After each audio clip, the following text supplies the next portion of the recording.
What is going on, guys? Welcome back to another episode of Talking Halos. I'm your host today, Jared Timms, and I am joined alongside my co-host, my partner in crime, Nate Green. Nate, coming off a series win in New York. Feeling good right now? Feeling good? Uh, it kind Actually, of feels like a loss, with the Silseth news, but it's good for them to win a series. It's huge. We just got to continue to move on and hope they just keep winning baseball games. And like it is what it is. You're just trying to get through the end of the year right now. yeah, get through the end of the year as healthy as possible. See what young talent you possibly have for next season. Let Trey Cabbage play. Let him do his thing on the offensive side Kyron of things. Paris should play. Like they should just bring Kyron Paris up and find out what he is. Like Sure. he, we don't need to see Andrew Velasquez play anymore. That's for sure. Oh, is that your new Tucker Davidson? Yes. All right. So at the end of every podcast, I want you saying that's Yeah. DFA Tucker or DFA Andrew Velasquez. It worked last time, so It took you a little while, but yes, it did. So before we get everything going here, guys, just want to thank you all so much for listening and watching this podcast. Go ahead and hit that subscribe button if you are watching us on YouTube, as well as if you're listening to us anywhere else. Don't forget to subscribe. Hit that. Was it the bell on YouTube? Is that what it's called? You gotta hit that bell. Get notified every single time that we drop a podcast. Looking into the very near future. I know during the off season it's a lot of fun, especially with the Angels. It's more fun, I think, for us because we get to interview a lot of fun players. We had Zach Neto on last year. We had Ben Joyce on last year, amongst others. So starting to line up those interviews. Nate, you're already smiling. I know you enjoy talking to those guys. It's an absolute blast. So don't forget to stick with us and stay tuned for all of that. Make it through the season, and I think we'll see what happens. I'm going to have a weird feeling of this offseason. We're going to have a lot of fun and exciting news. That's the way I'm feeling about this offseason. I don't know how it's going to go, but of course, mention it. Angels take 2 of 3 in New York. Could have swept Rafael Ortega, walked it off in game 3. So technically the Angels swept since it was, no, you see what I did there, Rafael Ortega. Yep. Congratulations to him, by the way, for continuing to play Major League Baseball, like it's kind of cool. I know we talked about it off the record, but it's kind of cool to see Rafi still out there playing. But don't really want to dive too much into it. Do you have anything you want to talk about with this series? Like, do you need to break down that Chase Silseth play? No, What's going on? I mean, I don't know what Logan O'Hoppe was doing. yeah, you got to. If that's on. If that's one thing we're going to talk about this series, because I mean, I don't think anybody really wants to hear us talk about Angels taking 2 or 3. I mean, it's great, but looking out of the playoff picture, if there's going to be one thing we break down, yeah, I mean, it's going to be that play that Chase Silseth gets hit in the head by the errant, not really an errant, probably actually was a pretty good throw. Probably would have got him. Yeah, probably would have got him at third. Lindor there at third, but yeah, I don't know what the Mets were doing. Missed the sign. Vogelbach took it like it was supposed to happen. So maybe Lindor just missed the sign. And McNeil just went there, but yeah, Ohtani needs to throw to second base there. Just take the banana loop towards that way. See if you can get Lindor over McNeil or something like that. I don't know, but yeah, you definitely that's probably the last thing you want to do is throw it to first. I get why he did it because of the banana loop, but at the same time, you probably don't want to be throwing it there. But the banana loop means that there are less throws involved. Yeah. If you just run at them yourself, then there's only one guy who has to make a throw. The way he did it, somebody had to make a throw, somebody had to make a catch, somebody else had to make a throw, somebody else had to make a catch. That's just way too many throws. So yeah. Not on Chase Silseth. Chase Silseth, was doing what he was supposed to do. His job is to get to a base and back up and to get in the rundown if need be.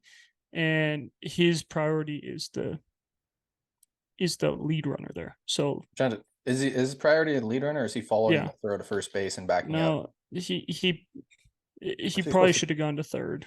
Or is he supposed to? There's so many this rundowns. I hate it. It depends on how you coach it, but yeah.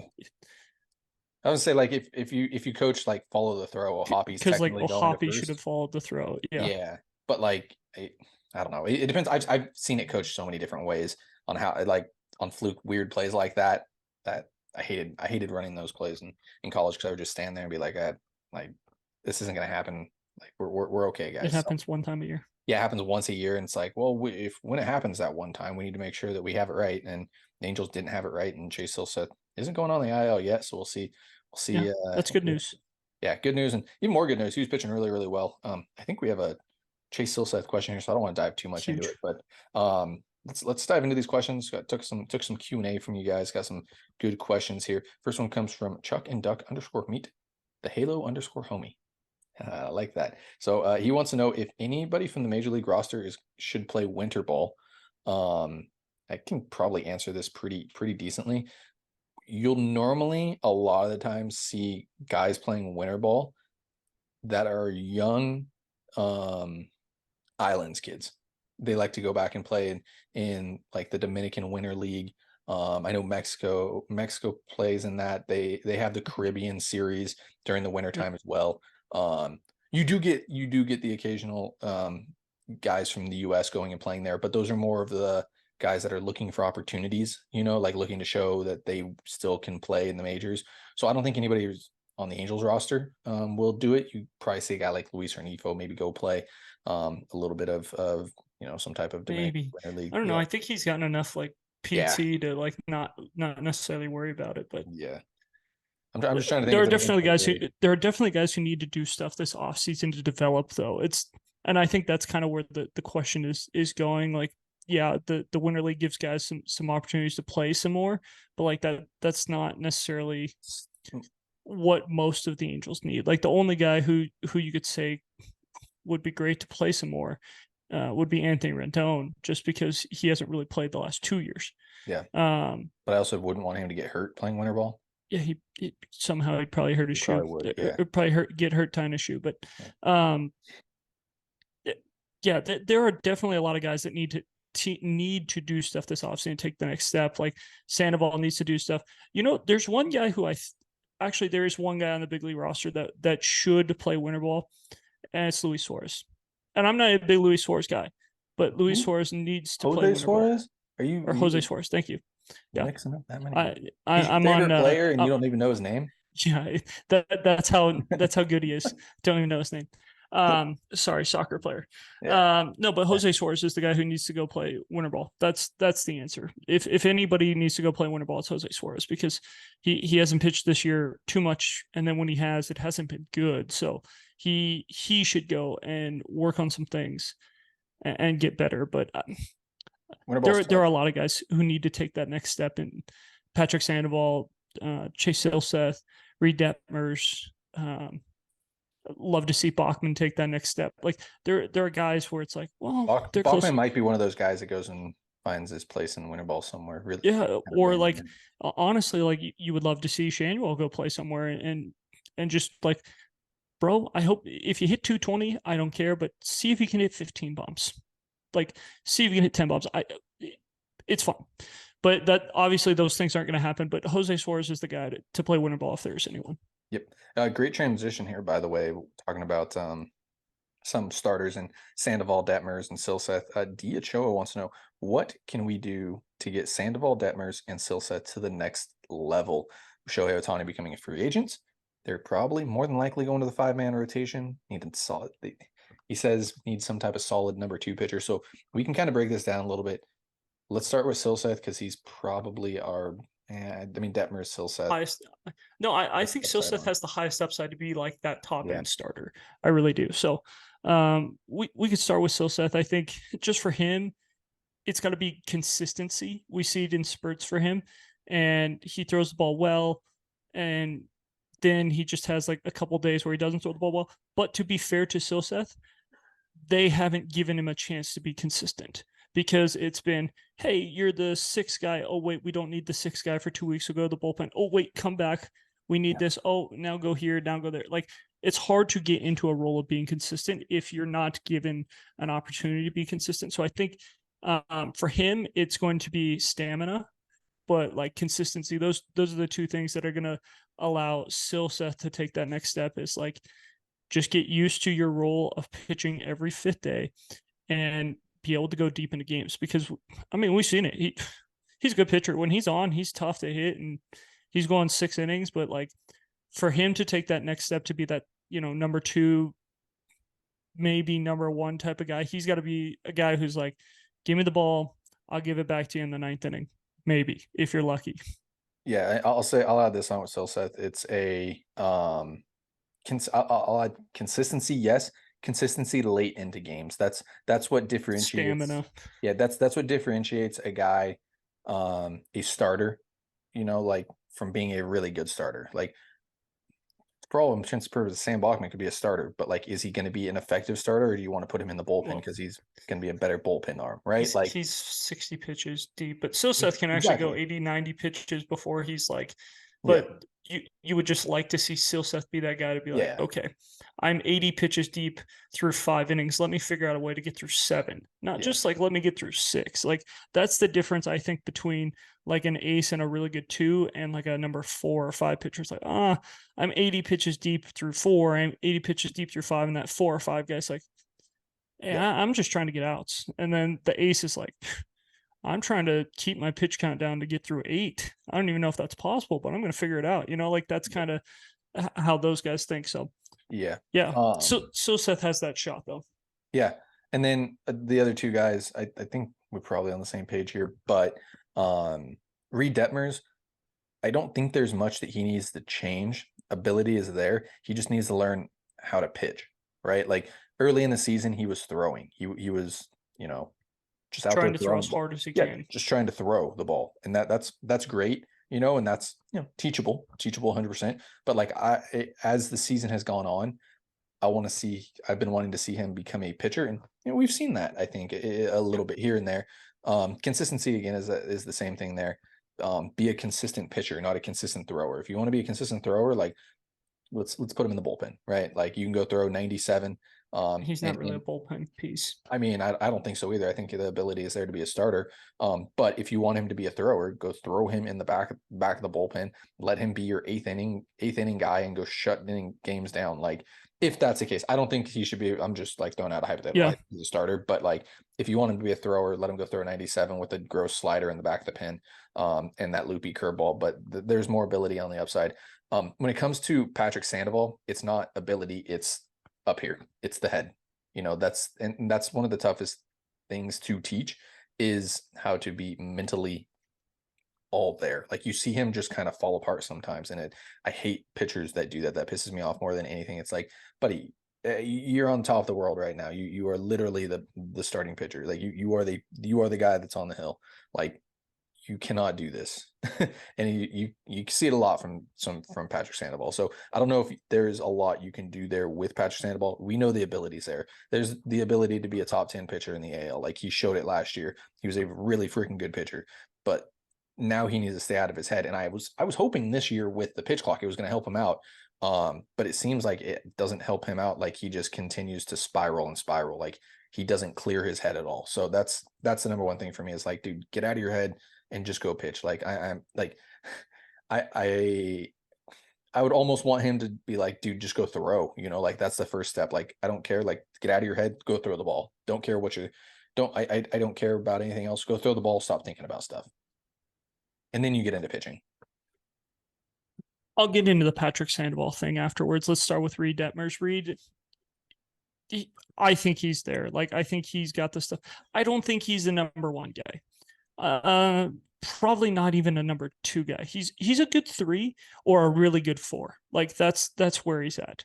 And that's no knock on Reed Detmers. Reed Detmers he honestly is a guy who could finish the year, 12-8 with a 3.35 ERA, and you're going, hey, that's a great number 3, number 4 starter. So, the biggest thing with me for Detmers, and I think you said it, like, dude needs to figure out how to pitch. Like, I'm sick and tired of seeing him try to strike everyone out, and his pitch count's at 92 in the 3rd inning because he's trying to get 15 strikeouts in 4 innings, which isn't even possible, but he's trying to do it somehow.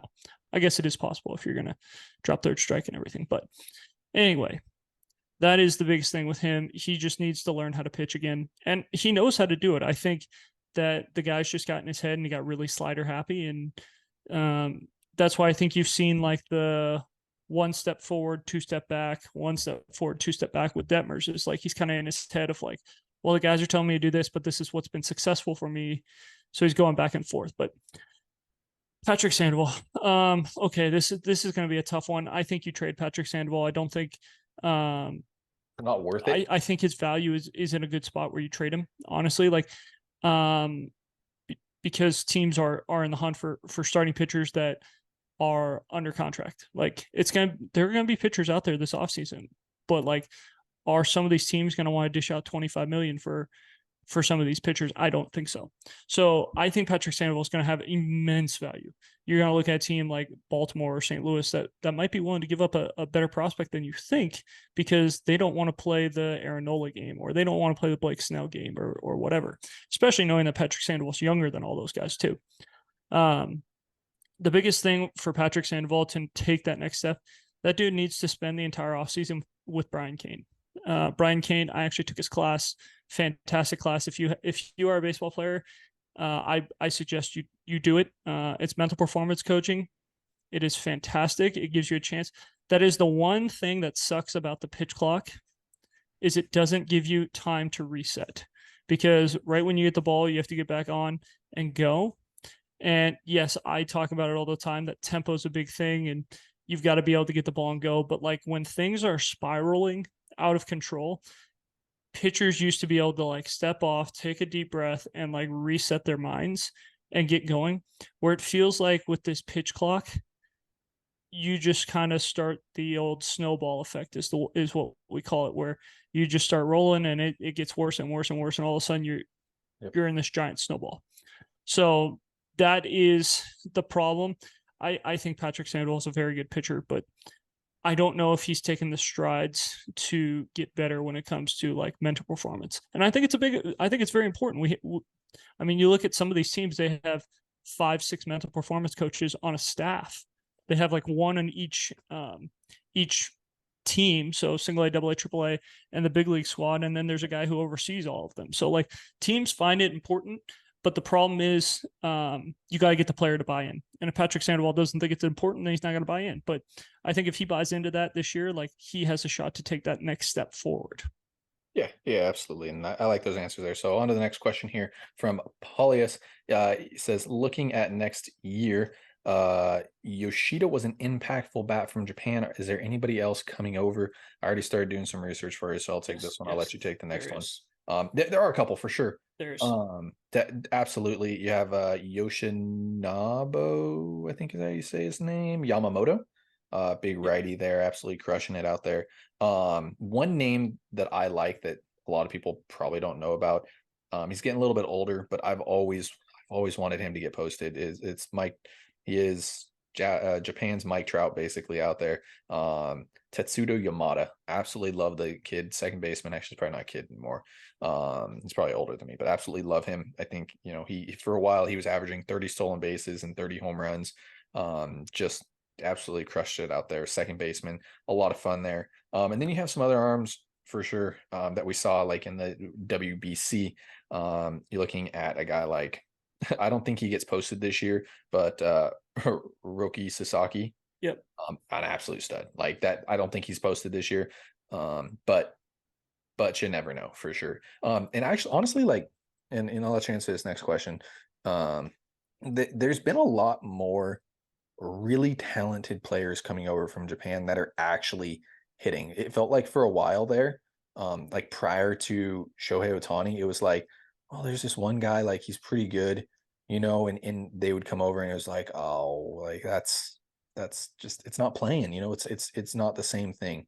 You were able to, you got the big leg kick, and you'd, obviously you get the change ups, the sliders, the soft stuff away, and you get those guys flailing out on a lot of balls. And you still see Shohei Ohtani doing it. Shohei Ohtani obviously has made huge adjustments to Major League pitching, and he is freaking unbelievable. So, but yeah, there's a lot of really good talent. It just depends on if they get posted or not. Nate, did you have any other guys that you like? Yeah, I think you missed one guy who I think will get posted, is Shota Imanga, the guy who started against Team USA for Japan.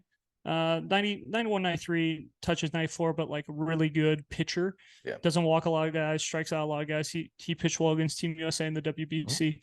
And then you look at some guys that could get posted, kind of like, well, if Murakami, the big lefty guy who what he hit like 60 homers a year Yeah. ago, 56 homers a year ago. I'm always more in on the pitcher coming from of course, Japan, Korea, China, rather than the hitter. I just don't think, unless you make adjustments like Shohei Ohtani did, and you haven't seen a lot of guys make those adjustments. Like obviously, Yoshida's done a pretty good job Yoshida's been pretty good so far. Yeah, once Yep. you figure him out, like what's the next adjustment? That's obviously what baseball is.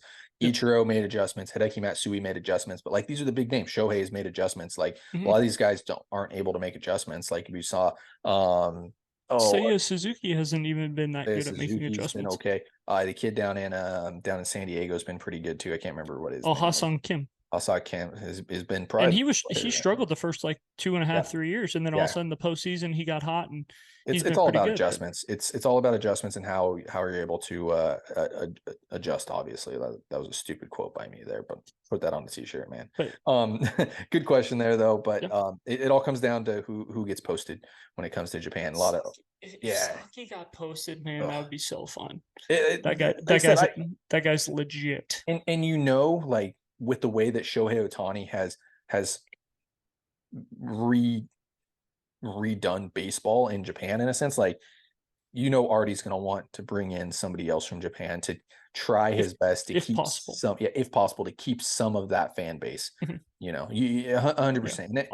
If Saki gets posted, I'd give him whatever he wants. Like that's the guy that I would go get. He would be, in my opinion, the lefty. No, Saki's the little righty. The righty, he's the kid who throws 97. He was like the 23-year-old kid from Team Japan last year. But if that guy got posted, he becomes the number one pitcher on the market. Yeah, absolutely. And that's including Shohei Ohtani, because Shohei Ohtani's got 2 TJs. Yeah, you give him, he's getting a lot of money for sure. Let's move on to the next question. Like we can dream on that all day, because I think the arms coming out of Japan are so much fun. It's so stupid, man. It's so stupid. It's like the Cleveland Indians out in Japan, or like it really is like the Indians just develop. Japan, stupid job at developing. They do a great job. So, great question there. Next question comes in from Invasion of the Mics. Very small sample size. I'm just answering one of his questions, by the way. And this is for you, because I know you love talking Nolan Schanuel. Very small sample size, but would you let Nolan Schanuel run with the starting first base job next year? I think you have to. I wouldn't have done it if it was me personally, because I don't think that the power was there. I think for me, when you watch Schanuel in the minor leagues, you saw the numbers and things like that. It was like, the guy's got a really good eye. Lot of soft contact. If you look at the numbers, like statistically speaking, because I know that soft contact probably isn't out there for a lot of people, but if you watched him, like I know I sent you a lot of videos of and I sent you one or two, and it was like, oh, here it goes again, seeing a single, like, he blooped one to left. A lot of conversations after at bats from Schanuel, like, I just don't know if there's power here, like, and not just with you, with other people too. So but because you called him up and you've already got him here, I think that it's his job to lose. Like, I'm fine with bringing in competition for him, but I'm not bringing in a Cody Bellinger type of competition for him. I'm bringing in like a Russell Branyan. That's a weird name, but it's somebody like that. Yeah, that guy doesn't play anymore. You know what I mean? Yeah, somebody like that. Like you're bringing in like a Dominic Smith competition for him, and it's like you're like Trey Cabbage. Like he should be better than like Dom. Like he should be better than Dom Smith, but like that's the type of guy that you're bringing in, where it's like, well, if Dom Smith just comes out and hits 7 homers in spring and hits 400, like, okay, then maybe it's his job. But like it should be Schanuel's job to lose. But my biggest thing is I would have left him in the minor leagues and said, hey, bud, let's see if you can hit 6 homers this month. You hit 1 homer in professional baseball, and I thought it was a wind-dated homer, honestly. And I know you and I have talked about that, but so I didn't think he was necessarily ready when it came to the overall game. When you look at like his eye and his bat to ball skills, like he's elite at that. But like for his size and everything, like I would have loved to see him just like spend the whole month of September, like, hey bud, let's see if you can hit 5-6 home runs. And if that's the case, then you're going into spring training super excited, like, wow, this guy could be something really special, instead of like, okay, well, we hope he's Luis Arias, which is fine, but it is fine. But like you're hoping that he's Luis Arraez, and Luis Arraez is hitting 360 right now or something stupid like that. So he's probably not going to hit that high. Luis Arraez is the one guy who gets on base, has a good average, but doesn't really hit bombs. So like that's the only guy I can really think of. But yeah, that's what you're hoping he turns into. Like that's the best case scenario. Where like the worst case scenario is Dom Smith. Yeah. Well, regardless, what Schanuel is doing right now is stupid. Like nothing against it. The fact that he was playing college baseball and Florida Atlantic is great and everything. Pick down, obviously, from the fact that he's at Major League non-Power 5. Yeah, non-Power 5 conference. The fact that he's playing Major League Baseball right now, 2.5 months away from getting drafted and doing things is impressive. Like that, nothing against him. That it's no, absolutely not. Like it's been good. Like he gets on base. Yeah. That's what you ask for, right? Like that's like just get on base. Like that's what you ask for out of a leadoff guy. So 2 more questions here for us. This one comes from Halos on Halos. I'm going to modify this one here for you a little bit. He says, imagine Artie sells the team because it's definitely not happening. We'll see how that works. What is the first thing you want to see from a new owner? It can be whatever you want. Like, and you said 3 things. I said 1. Saw 3 things. I really had 2 that I was really liking. Okay, first thing I want clean house. New GM, president of baseball ops, manager. Like I think if you came in and just did that, you would get a lot of people excited because it's like, wow, this team, especially if you're going and getting a general manager, and this is what I would hope for out of it, you're going to get a GM. Actually, you're going to get a baseball ops guy who has been a GM before, because that's the one thing the Angels have not done lately is get a guy who has been a GM before. And I think there's a learning curve, and that's why it's taking guys longer. But so that would be the first thing. Second thing, I think you just get a new ballpark. I think it needs to happen. I think I would love to see like the real attraction, like a San Diego. And it's funny how many people, playing baseball in Missouri, how many people have come up to me and it's like, oh man, Angel Stadium is awesome. Like you have no idea how lucky you are to go there. And then they come out here and they go to Angel Stadium. It's like, oh, it's nice, but it wasn't as cool as I thought it was going to be. Like that's kind of the way. And Angel Stadium's fine, but it's what, 4th oldest ballpark in baseball right now, 5th oldest ballpark in baseball. Top 5. Yeah. So like that would be something that would be really cool. Make it an attraction, like kind of like San Diego, where there's like places to go. You park and then you could walk like the entire ballpark, and there's places to eat. There's places to go watch things there. There's always something to do instead of like, well, after the game, yeah, you could walk across the street or something, but it's like you're most likely driving to go get somewhere else, which is fine. But those are the 2 things that I would love to see. To be fair, already setting that up, but he was trying. Another conversation. Yeah, I know he was. Yeah. New uniforms is number 1 thing for me. And then that one, new uniforms for me. Nothing wrong with the Angels uniforms now. Just I want to see something different. It's just the same. Yeah. If it was something that was historically good, like you talk about Yankees, the Yankees pinstripes. You talk about the Cubs who haven't changed their uniforms and who knows how long. I mean, a little bit, but like you still Yankees have pinstripes. The Yankee pinstripe. You have Boston, who's kept relatively very similar uniforms. They've changed it a little bit recently, though. Recently, yes, but you know what I'm saying. Like Dodgers have had the same uniforms forever because it's a historic thing. Yeah. Angels aren't as historic like I'd like to see. The Angels are like trying to be historic, but they're not that historic. It's like, hey, we've been around since '61, but like, yeah, that's always, I think that's like my number 1 thing every offseason. Like, it'd be cool to see new uniforms. It was cool to see the what the stadium, the City Connect. I just feel like it was a little too safe, but it was fine. Yeah, it's fine. So, and then I want a staff that has been there and done it before. Like exactly what you said. Just get guys that have been there and done it before. Like Perry, fine. Like he's done a fine job for being a rookie GM, basically. Billy, fine job for being a rookie GM.